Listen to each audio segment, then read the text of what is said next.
Brexit Britain has already been branded a global force as a sovereign nation, less than a year after breaking free from the European Union's shackles. The UK has been free from the bloc since the turn of this year, ending 47 years of membership that forced it to abide by rules set by the European Union. But the split from the EU almost ended in disaster, with nearly a year of tense and often extremely bitter talks on a post-Brexit trade deal threatening to derail the process on several occasions. However, the two sides managed to avoid a potentially disastrous no-deal scenario by agreeing a deal on Christmas Eve last year with just a week to go of the agreed transition period. Boris Johnson quickly insisted the UK would flourish outside the EU, adding further hope and confidence to a nation that had voted 52% to 48% in favour of Brexit during the historic referendum of 2016. Arch Remainers have tried to pour cold water on Brexit Britain's prospects, but the raft of trade and investment deals struck by former International Trade Secretary Liz Truss and successor Anne-Marie Trevelyan have not gone unnoticed. Arlene Foster,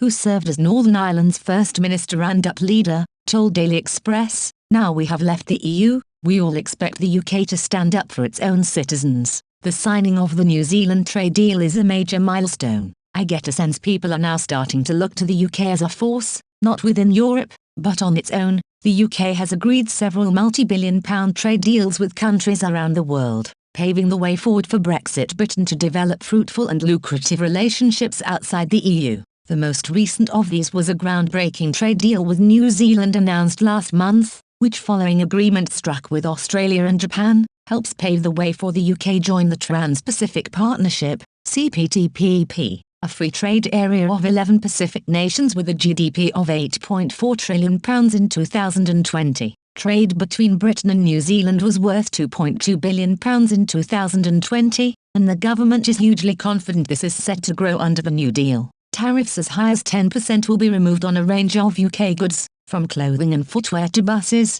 ships, bulldozers and excavators. The government insisted this will give British exporters an advantage over international rivals in the New Zealand import market, a market which is expected to grow by around 30% by 2030. Products from New Zealand widely loved by the British, from Sauvignon Blanc wine to Manuka honey and kiwi fruits, could also be cheaper to buy. The government added, UK workers will benefit from improved business travel arrangements and professionals such as lawyers and architects will be able to work in New Zealand more easily, allowing UK companies to set up shop and bring the best British talent with them. Both sides have also committed to a mobility dialogue outside the trade agreement that will consider how people-to-people links can be deepened further. Earlier this week, Ms Truss once again paved the way for Britain to the CPTPP, which could add billions of pounds to the country's economy. The Foreign Secretary arrived in Thailand as part of her tour of countries outside Europe aimed at finding new economic ties for Britain and met with the country's Prime Minister and Foreign Minister to discuss potential agreements on trade,